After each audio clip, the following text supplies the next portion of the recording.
Welcome to Not in a Huff with Jackson Huff, where we interview newsmakers, storytellers, and all-around interesting people. Sit back, relax, unless you're driving, and enjoy the show. Here's Jackson. Hello. I am Jackson Huff. This is Not in a Huff. Thanks so much for joining me. As always, really appreciate it. Today, another great guest, not one guest, two. Just kind of on that series that I've kind of dabbled in and out of here in the last year or so, talking to people in interesting hobbies. You know, we've talked to cosplayers, and we had two people on from, a U.S. perspective and international perspective. We talked to people who were in different things on YouTube and kind of in viral videos. So I like to kind of get different perspectives when we're talking about all these interesting hobbies, because you find a lot of them have the exact same, thoughts on it, no matter who they are.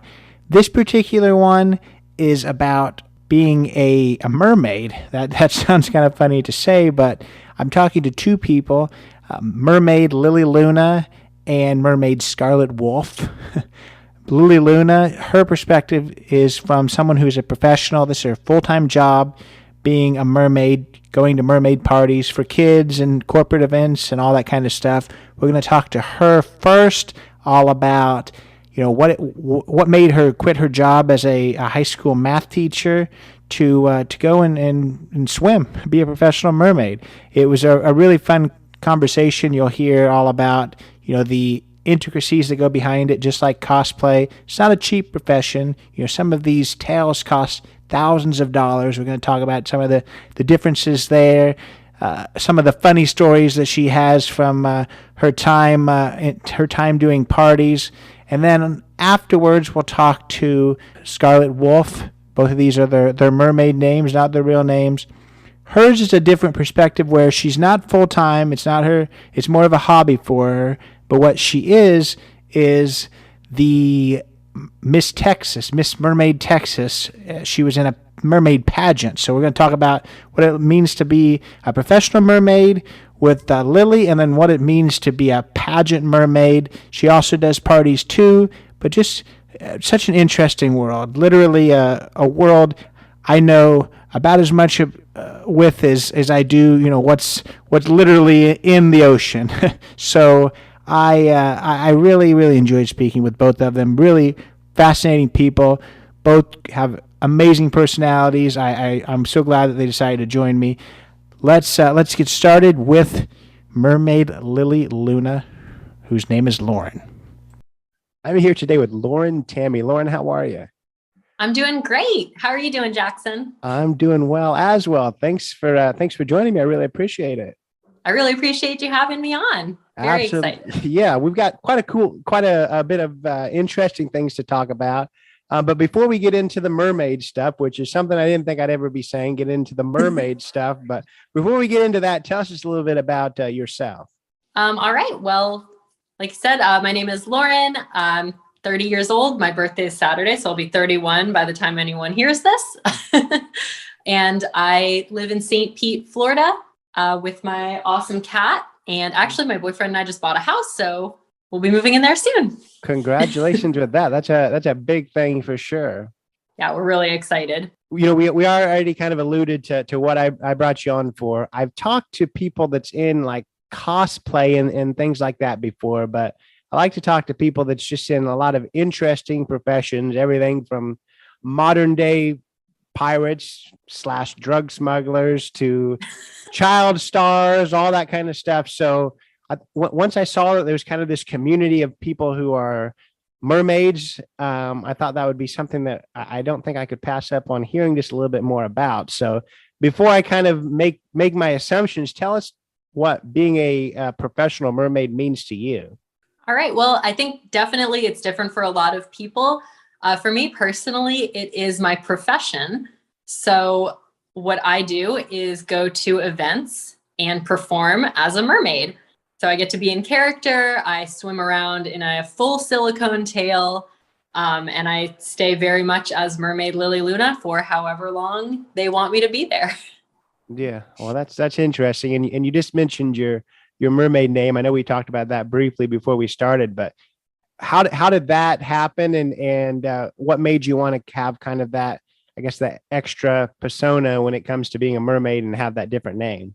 Well, I do think it's just a little bit important, that people know me as Lauren when I have legs and something else when I don't. When you have Um, legs. what's really nice though is that Mermaid Lily Luna and Lauren are pretty much the exact same person, it really helps me stay in character the whole time because it's just me. It's really, really simple.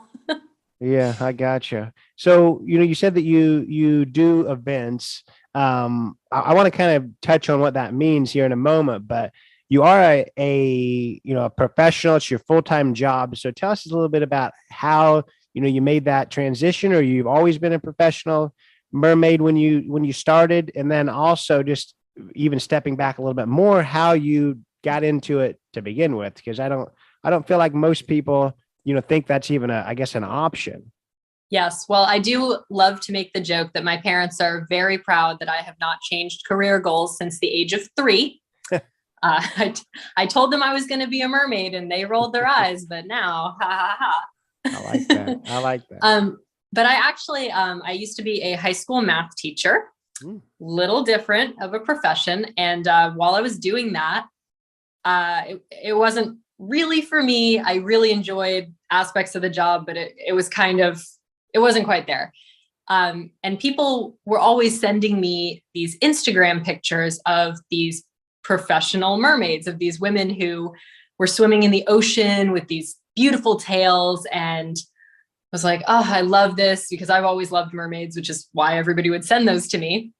And one day I just looked at it and thought, people are doing this. Why can't I do this? So that was in 2017. So in May or June of 2017, I bought my first fabric tail, which for anybody in the mermaid community, they know there's a huge difference between a fabric tail and a full silicone tail. The fabric is almost a bikini, like bathing suit material. Looks great in pictures, but obviously it doesn't feel quite mermaidy. But I bought my first tail, and I booked a one-way ticket to Australia, and I moved there and started doing workshops, mermaiding by the sea, with a woman there, Michaela, who was doing it out of Sydney. So I learned a whole lot from her. And then since nobody married me in Australia, my visa expired. Kind of joking. And so I came back to the States and I started doing my mermaid stuff here. And so April of this year, I transitioned to doing it full time. And now this is my full-time job.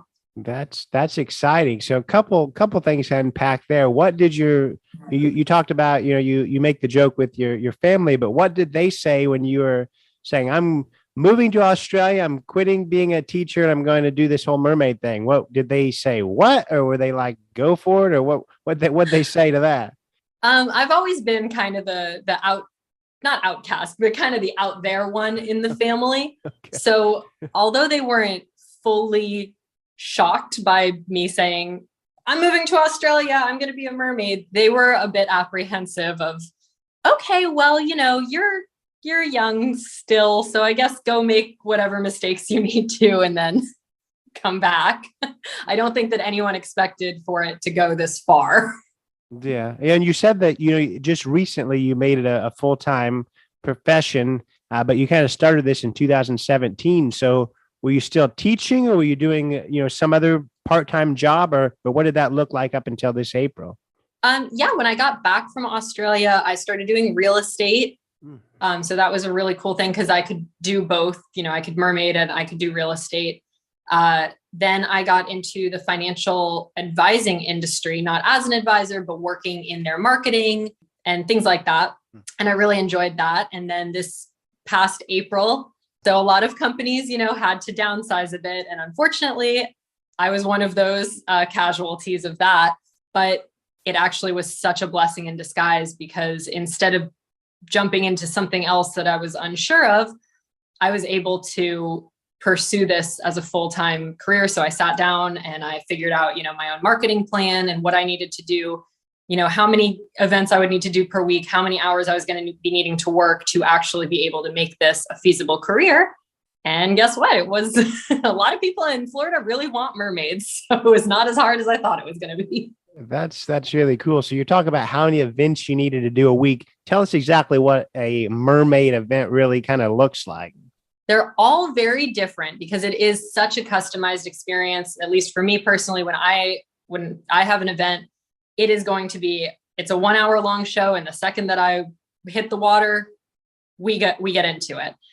So again, it's very customizable per child, but usually for the most part, I do little kids' birthday parties, typically girls between the ages of, 3 and 9-ish, but not limiting that. I've done a 70-year-old's birthday party. It was awesome.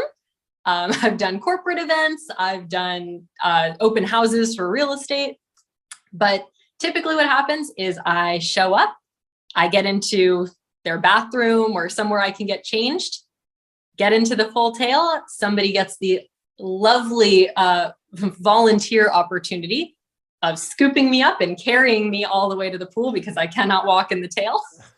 And then they usually kindly, but dump me into the water.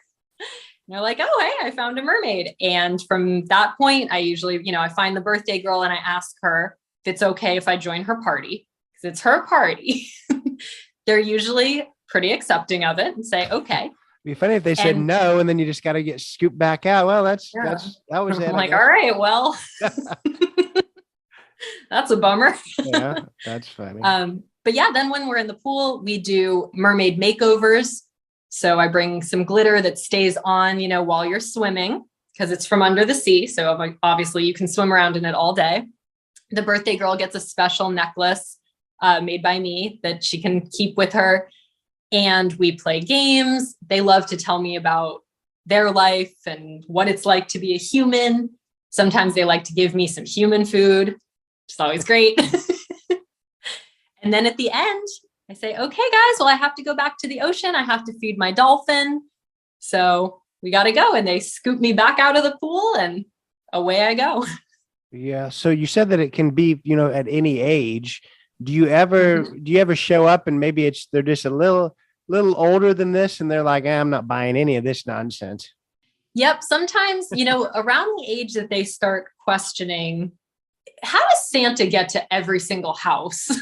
Yeah. Around then is when they start kind of questioning things. And I love that age because I am ready. I've been doing this for a long time. Yeah. So it's almost more fun when they are skeptical. So they'll rapid fire questions and I'm like, oh, nope. So usually they'll spend that whole hour just asking and seeing like, are you actually real? Like, sure am.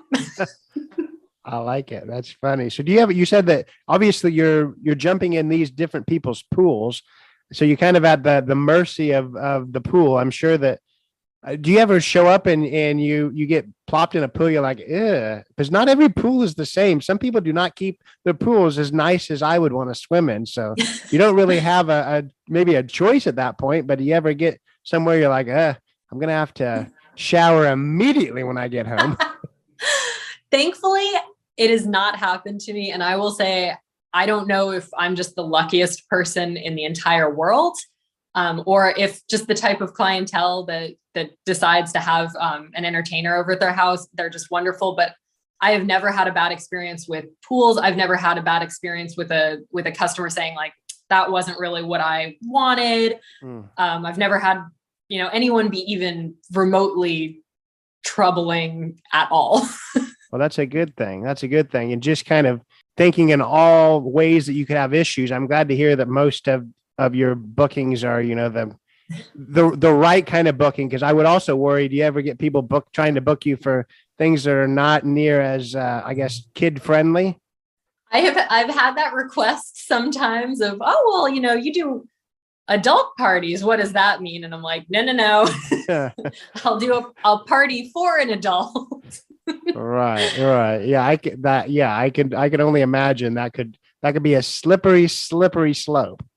It can be, but I will say the only people that are more excited to see a mermaid than little kids are drunk adults. Oh, I'm sure of that. I can only imagine. Yeah, I can see that for sure. So do you consider this? I guess it is cosplay. Is it kind of in that same realm, so to speak?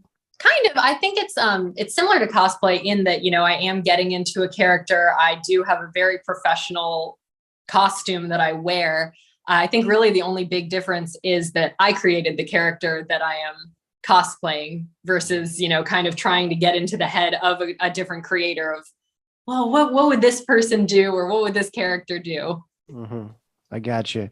Yeah. And kind of in that same area with the people that I've interviewed with cosplay, and you've already kind of mentioned it in your world too, where it is huge. I mean, being a cosplayer and being a mermaid, I'm sure is not necessarily a cheap hobby. Just the intricacies behind the costuming and probably the tail, all that. So talk just a little bit about, you've already kind of mentioned the difference between the cloth tail and I think you said silicone.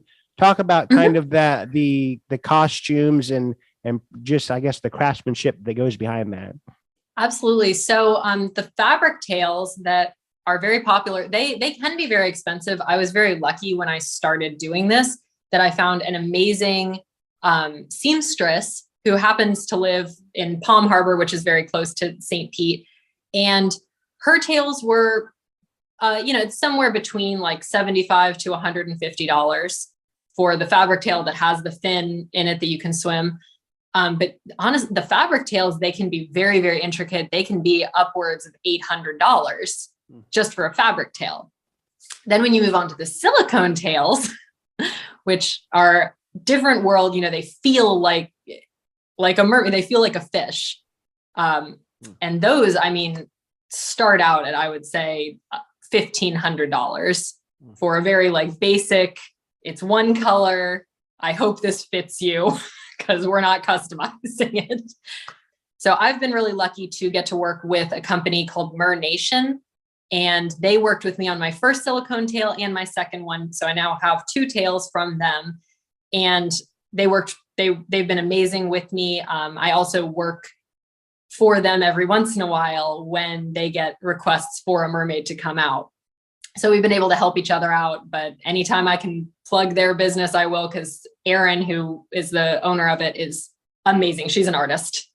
Yeah. So do you have, you said both of your tails. So do you switch back and forth, or did you move up from one to another, or how's that go? I kind of upgraded. So my tails actually are almost exactly the same. The second tail, it's the same color, same everything, but I added some side fins onto it and some fins on the bottom, just because I thought it would be a little bit fun. But my first tail, I swam in it so much that it was starting to get a little bit worn after 2 years, which is amazing because I swam in it pretty much every single weekend.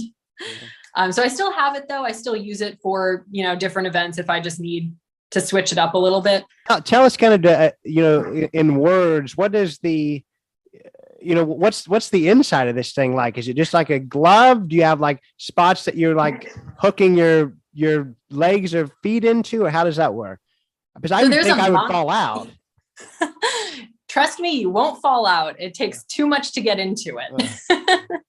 So there's a monofin in the fluke part of it where your feet slide in. In my first tail, there was no backing of that. So that was nice. You can just slide your feet in and you're good to go after you get the whole thing up. In the fin that I have now, there's actually the backing of it. So it's challenging to get that around your ankles because it's skin tight. This is customized for my exact measurements. So it takes a little bit of a song and a prayer to get in and out of it. It will not fall off. Yeah, I can just imagine you said you change in their bathroom. I can only imagine some of these tiny little bathrooms you trying to get into that tail. I feel like that's probably a sight to see. Yeah, I do always, I joke with my boyfriend that on days that I'm doing events, I'm not going to the gym today. Yeah. That's my workout, not even the swimming part, just the getting it on part. Yeah. And you talk about the swim part. How easy is it to swim in one of these tails? I I mean, they made mermaids for a reason. I assume that it's an easy thing to swim in, but is that really the case? It's once you get the hang of it. I'm always a little skeptical to say it's so easy because I grew up, as a little girl does, we put our ankles together in the water and we pretend as much as we can. And that's kind of actually what you have to do in these tales. So once you get the hang of it, if you're a good swimmer already, once you get the hang of it, it's amazing. You go so fast. And although it is very heavy outside of the water, the tail itself is about 40, 50 pounds. When you're in the water, it floats. It's very buoyant. So it keeps you up and it keeps you going. And so it's deceptively easy and tricky to swim in. I gotcha. Yeah. So outside of those parties, I noticed that you put somewhere on your profile that you, I guess, do mermaid modeling. What does that look like? Yeah. So usually it's underwater modeling in general. It is definitely a skill to be able to stay underwater for the length of time needed to get an actual, pose. Modeling on land is hard enough, but modeling underwater is very different. So I have been really fortunate to get to do a few underwater campaigns actually in Australia. And then back here, I've done just a few photo shoots as an actual mermaid. So if anybody needs a mer model, that's your girl. Really, that's really cool. So what do you said that very recently, and I guess in the past year, you've taken this professional, that you're full-time. Not that you weren't professional before, but you're full-time now. What do you hope, I guess, the future holds for you? I mean, I guess you as a mermaid and you just as a whole. Well, I was able to make this my full-time job recently because I was able to secure a position at a major hotel around here. So now I have, weekly events there of every Friday night, we do mermaid happy hour. Every Saturday morning, there is a mermaid morning for the kids. So really, I hope that, I've been in contact with a few other venues, and I'm hoping that Mermaid Lily Luna can swim to a few more places every week. That's really cool. So you said mermaid happy hour. So are you catering towards these drunk people that love the mermaids? Kind of, sort of. I'm in the pool during happy hour. We do pass out some mermaid shots, they're so cute. They made like the little, the boba tea bubbles. Yeah. They infused those with like a glittery rum. So it kind of looks like caviar. So they're little mermaid shots of caviar. But a lot of the times there's kids swimming in the pool at that point. And so I swim with them. I hang out with the adults, and it's really just for everybody. It's just the time. We just do a Friday night, we're all happy. That seems really cool. I think that's really awesome. I can only imagine. I'm sure there's some people that come to that hotel just because they know that event happens, but people who don't and just think, hey, I'm going to go to the pool today, and all of a sudden there's somebody in the pool that's dressed as a mermaid, is probably like, what in the world? So that's just probably a cool thing, just to see the surprise from people as they enter the pool. It is really cool. And they have, like a 2-story bar. So a lot of the time somebody on the second story won't realize what's going on. And then they'll look down and kind of, is there a mermaid down there? So I get a lot of, hey, is it okay if we take your picture? Can we, our grandkids aren't here, but they would love to see this. And it's such a fun time. You'll have to come. That sounds really cool. So tell people how they can connect with you, whether it's your website, social media, whether they're in the I think you said St. Petersburg area, how they can book you, all that good stuff. Absolutely. So my Instagram is just Mermaid Lily Luna, no spaces, only one L in Lily. So it's LILYLUNA. My TikTok is the same thing, Mermaid Lily Luna. I do some fun little videos on there. And then my website is just mermaidlilyluna.com. And that is where you can directly book me from there. And you can also shoot me an under the sea mail. So I respond to those all the time. I have a lot of kids that want to keep up after parties and, make sure that everything's okay. And I respond on my shell phone as soon as I can. I like these puns. They're pretty good. Oh, thank you. This is not my first rodeo. So. I can tell. I can tell. And I like that you're committed to committed to the magic, so to speak. That once I guess that the party's over and the payment's gone, you're still willing to kind of to play the part for the kids. I like that a lot. Oh, absolutely, I am, because I think it's so cool. I wish this was around when I was little. I think it's just the best thing in the world. Yeah. So I guess in wrapping things up, you talked about earlier about how your parents were a little bit hesitant, thinking, oh, okay, well, we have our wild child doing her own thing. But now that you've really made it a career, you're successful at it. Obviously, you just bought a house, so you're doing all right at it. What do they think now? I think they're pretty happy about it. I joke, my little sister is getting her PhD in chemistry. Oh. So I'm always like, they have one doctor. I can be a fish. It's okay. But they're really happy with how it turned out and that I'm able to do what I love. And I don't have to make that sacrifice of, oh, well, this is what I do for money, but this is what I do for my hobby. I was able to combine them. So they're really happy about that. No, I think that's awesome. And I really appreciated your time and just learning a little bit more about this. Definitely a world I know nothing about. I did not grow up, hoping to be a mermaid. So once I saw, I know, but once I saw, the Instagram of different people that are in this profession, I wanted to connect with a few just to learn about it. And you've been great in kind of helping us dive into it. There's my pun for you. See, there you go. All right. Well, yeah, but I really appreciate it. Thank you so much. I was just really excited to get to do this and get to know you a little bit. And this has been so much fun. Absolutely. So that was Lauren Tammy, Mermaid Lily Luna. What a cool person. Really enjoyed hearing her insight in the mermaid world, the professional mermaid world.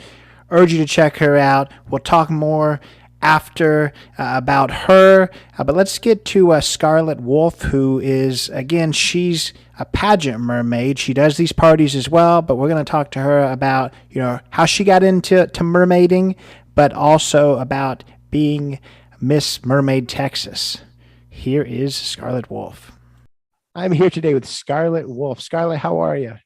I'm great. How are you? I'm doing well. Thanks for joining me. I really appreciate it. Well, thank you for having me. It's wonderful to be able to do this sort of thing. I think this is my first official podcast. Well, good. I'm glad to be your first podcast for sure. That's exciting for me and hopefully for you, not too nerve-wracking. Some people in their first, they're a little bit, I guess, nervous, but hopefully that's not the case. I'm pretty chill, I think. I think I'm more excited. Good. And when I get excited, I tend to ramble or talk a lot. So let me know if I go a little overboard. No, I'm sure you'll be just fine. So the topic that most people like to talk about is themselves. So before we kind of mention you do things in the mermaid world and then they also the cosplay world. But let's talk just about you as a person first. I guess kind of your life outside of costume. Okay. So I don't know what else to say. I mean, I delve into this cosplay and everything, but when I'm not cosplaying, I guess I can say that I am your typical, I guess, country girl with quotation marks. Okay. I grew up around horses, and I learned to ride horses when I was 2. I've done lots of different things, barrel racing, different things like that. I do a lot of just pleasure riding is what they call it. A lot of Western. I don't do English, but something that I grew up around, and it's just a big part of my family. As far as things go, I'm a Dallas-born girl, and I've just, had a lot of fun learning life these past getting close to that big 30 years. Yeah, this must be the time that everyone is mermaiding around their 30s. Like I was telling you, I talked to someone else in this world, and she just turned 30. I just turned 30. We're all just in there. We're all just around 30. That's funny. Well, if you think about it, when did the big hit movies come out for mermaiding. You have The Little Mermaid in 1989, and of course Splash as well. So that's right around the time when we were, able to, well, a little bit after or before we were watching movies, but close to it. So makes sense. That does, I didn't put that together, but that makes some sense. Tell us what to you, what it means, I guess, to be a professional mermaid. So I think being a professional, there's lots of if, ands, and buts and all different things. And can you do this? Can you do that? I think and professional wise, you want to be professional, like to others as well, coming from a business aspect and how that works. But essentially, you need to be able to swim well underwater and above water, of course, all of the water, and have some of those skills that people don't typically use when they're just normally swimming. Being able to do the bubble rings underwater, different tricks that you can do, being able to swim to different depths. Free diving is a big factor in it. I'm working on getting certified in that currently. But I think professionalism with the children and the events that you do and the people you do charities for, or the organizations you do charities for, is another part of that professionalism that needs to be there too. I know you do the mermaid stuff, and then you also do other cosplay. So tell us just a little bit about, that other world and how maybe some of the differences in other cosplay and being a mermaid, and then also some of the similarities. So I actually got into mermaiding through cosplay, thanks to a good friend, Tanya. I started cosplaying and I went as one of my favorite characters from The Legend of Zelda. I went as Link. So that was one of my, childhood characters that I just loved and I really connected with. So that's who I went as. Well, as you're going through the con, you meet people, you see people. For my first one, it was very exciting. And I met one of my good friends, Tanya. She was dressed as the Little Mermaid. So she sparked that interest in me, which is an amazing thing with cosplay, is being able to create and support others and support their creations and, help each other out with different things and ideas and what you want to do.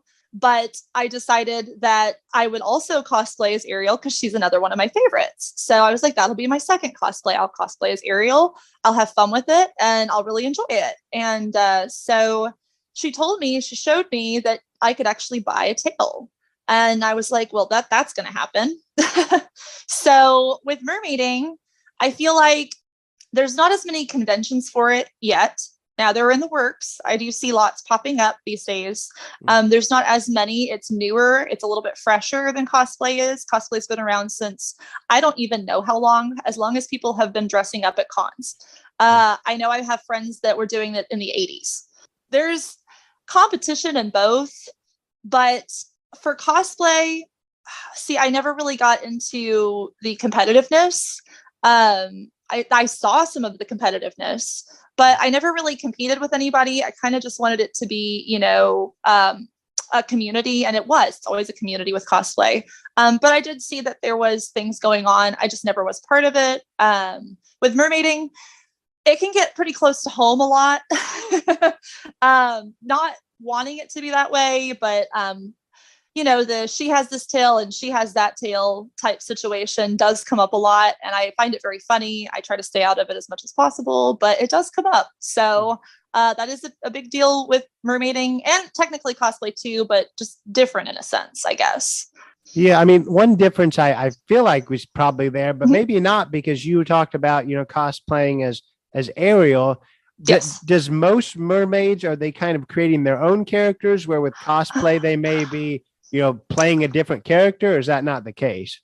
That's a great way of putting some of it. And I that would have been, I'd blow my mind right there. Yes. So with mermaids, you do have the ones who tend to strictly do characters. I have a wonderful friend. She does absolutely amazing Ariel. She is Ariel in my eyes. But there's a lot of mermaids out there who do their own thing a lot.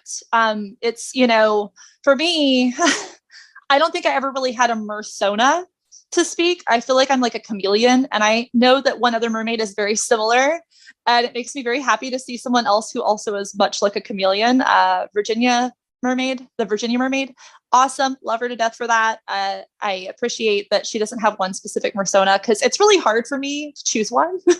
I could be one person the next day and one person the next, and that makes me happy. But I also appreciate the mermaids who have taken the time to go and hone in and have that one thing that they love, that one style, and run with it, and express it their own way. I love that. I wish I could do that. I wish I had a specific mersona sometimes, but it never really stuck. I'm just Mermaid Scarlett, and I do everything, all the things. Well, I don't have a specific color. You're making me laugh with the mersona. Yeah, saying mersona, but I get what you're saying there. So how does you said that there's not a ton of conventions for it, but how do meetups and stuff even happen? We're going to talk about a pageant here in a little bit. I want to get to that, right. but how does that even happen? Because the other mermaid I was talking to said she has to be carried to the pool. Once she gets the tail and she can't walk. So how are you like are you Ariel once she's got her legs, or how are you getting together? Is it all just in a big pool, or are you hopping around, or what's happening there? I feel like it depends on the situation. A lot of times we'll what we call tail up by the pool. So that means we'll put our tails on at the pool or by the pool, and then hop in the water all together in our tails. There are events though, like if I'm doing a children's party or something along those lines, where I have to be in character, right, the whole time. So I would definitely have someone carry me out, or I have my handy dandy rolling chair that I take with me every time I go to a gig, because it fits in my car. And if worst case scenario happens and I have to figure it out, I pop the rolling chair out and we go to town. I think I've only busted it twice in that chair, but it's trial and error. So for the events, we typically tail up by the pool and then hop in. I gotcha. So tell us a little bit about these events that you do. Not necessarily, the conventions or the pageants, but maybe these kids parties. Yes. So I have been doing children's parties since I was in college. I thought it was a great idea for like a job while I was working on my degree, and it suited me very well, which was really great. Quite honestly, I started off doing Ariel for birthday parties. I probably should be saying the Mermaid of the Sea or something, like the redhead mermaid, because Disney has all of these. Oh my gosh, it's crazy. Disney can get very crazy with its characters, I found out. But I've done the Ice Princess and her sister, and all these different characters during college. And I've been doing that for, I guess, almost 10 years now. So it's really fun. I love to see the kids. I've had lots of interesting experiences, some great and some very awkward, especially at the beginning. And I want to hear about that, because I wrote that question. Talk a little bit about some of those, I guess, unfortunate maybe experiences you've had. One of my more memorable ones was when I first started off. They wanted Elsa for a birthday party, right?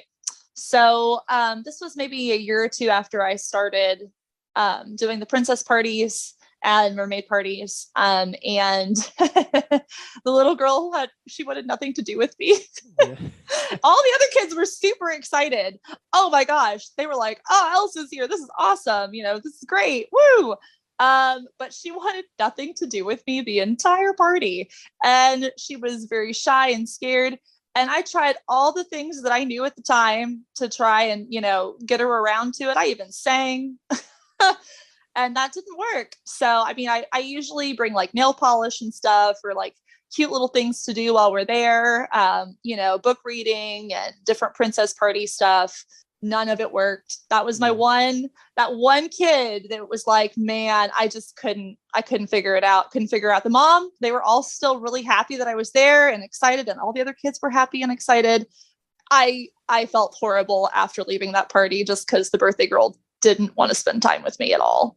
That would be probably my most memorable kid event. I wouldn't say this is a bad event. I did the reunion tower in Dallas, which was really neat. This is just more of a unique experience, I guess. And it's up at the top of the tower, which was really neat. It was during Christmas time, which you would not expect. And it was an adult party.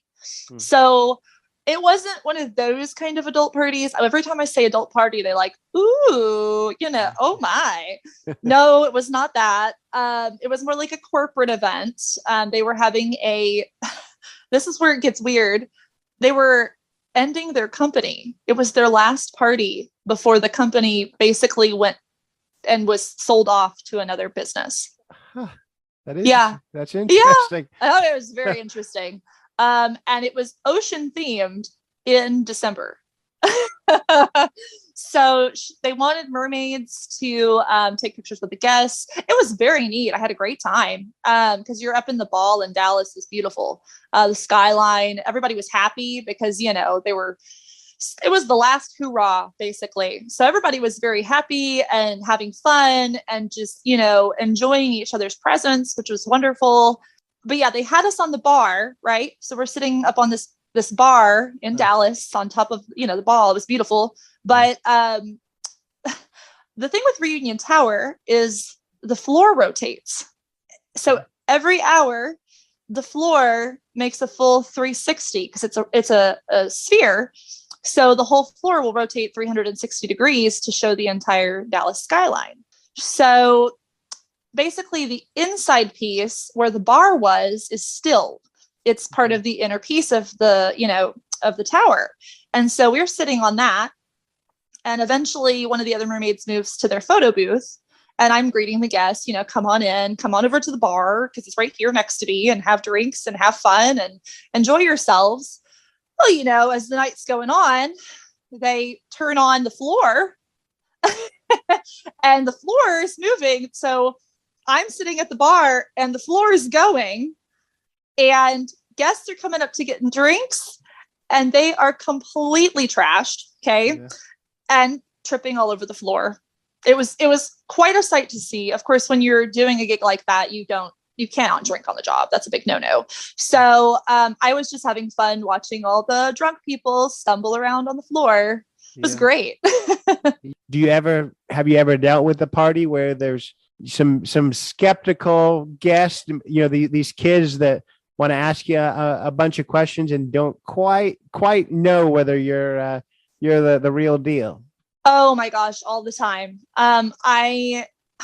It's one of the reasons why I'm currently in the works of getting something new.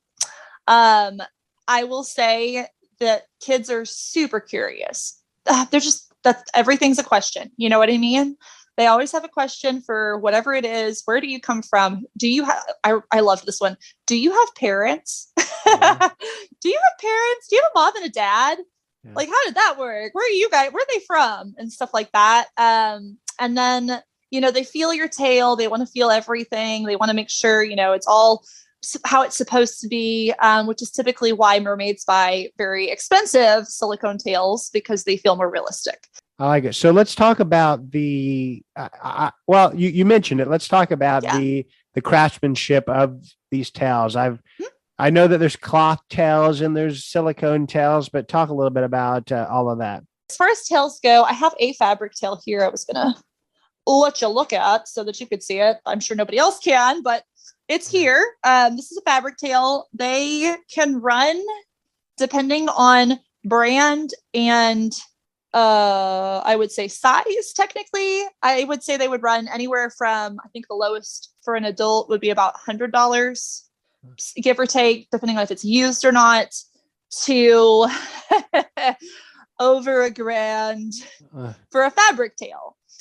These tails are made out of typically either neoprene, which is like a scuba net material, or I would explain the other one as being, it's like a scuba material, but it's closer to what you would find in like a swimsuit. If you're thinking about like texture wise, it feels kind of like what a swimsuit might feel like, or like a scuba suit of some sort.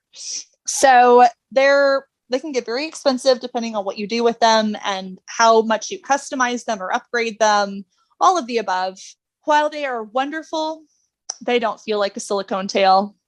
Yeah. And those silicone tails, man, when I'm doing my fabric tails, I love to use them for photos. I love to use them for quick parties where it's, in and out, or I'm in the pool most of the time. So the kids don't have to worry about poking and prodding it on land, because you will see things with the fabric tails that you don't see with the silicone. Yeah, things like your knees.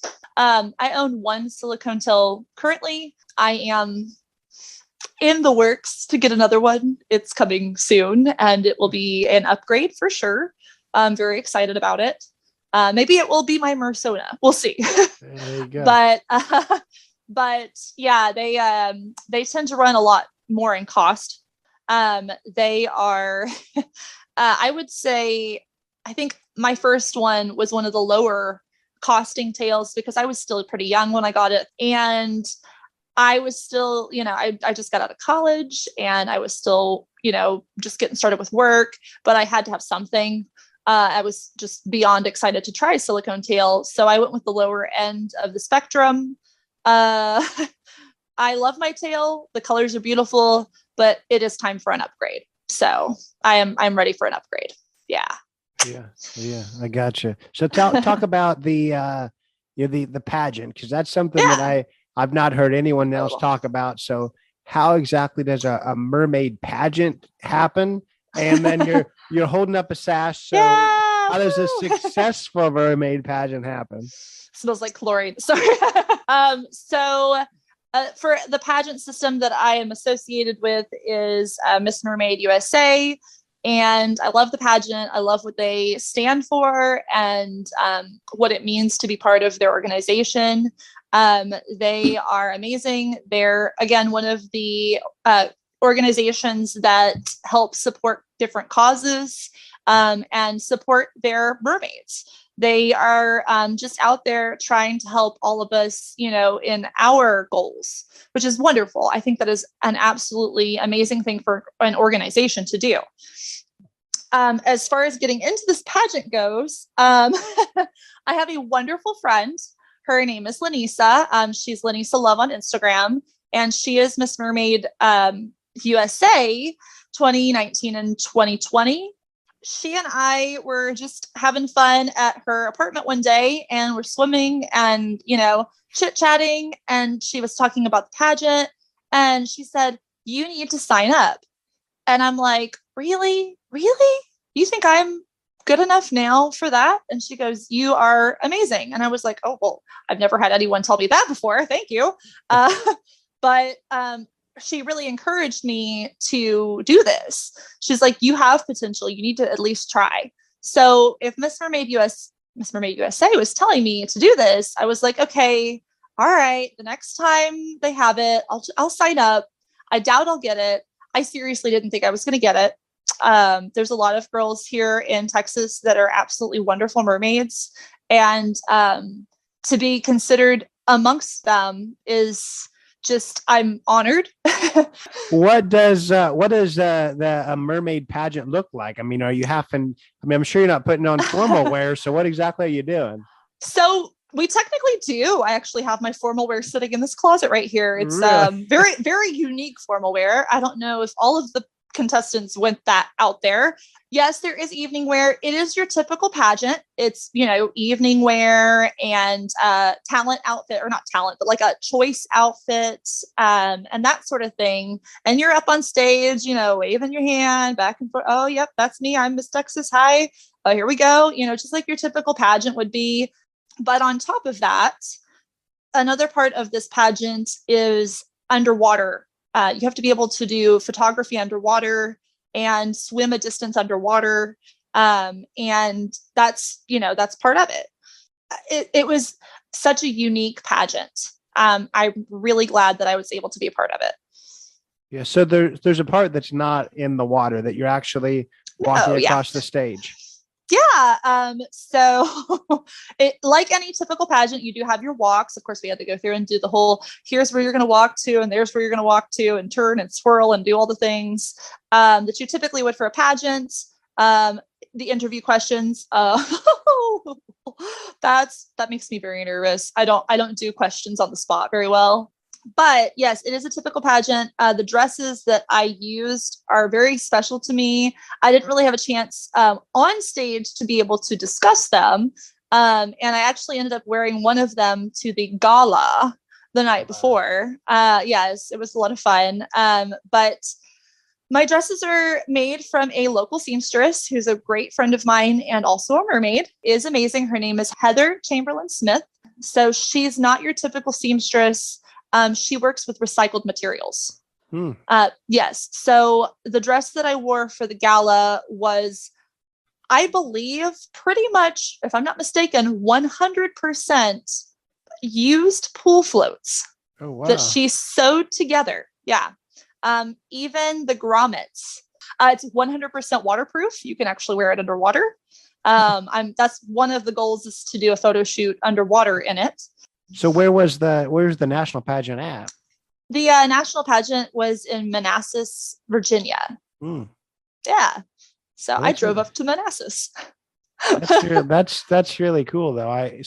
What year was this? What you were the Miss Mermaid Texas, or how does the title go? So it's by year. I am Miss Mermaid Texas 2021, and that is my current reign. So I'm currently reigning. Currently reigning. I don't have my crown on tonight, but I'm currently reigning. I gotcha. Representing my state as much as I can, and having fun with it. Hopefully, we'll see. I've been in a couple of parades since, of course, winning the title to represent. That's really fun. I think that's really cool. So what do you hope the future holds, I guess, for you in the mermaid world, and then the real world too, in the water and on land?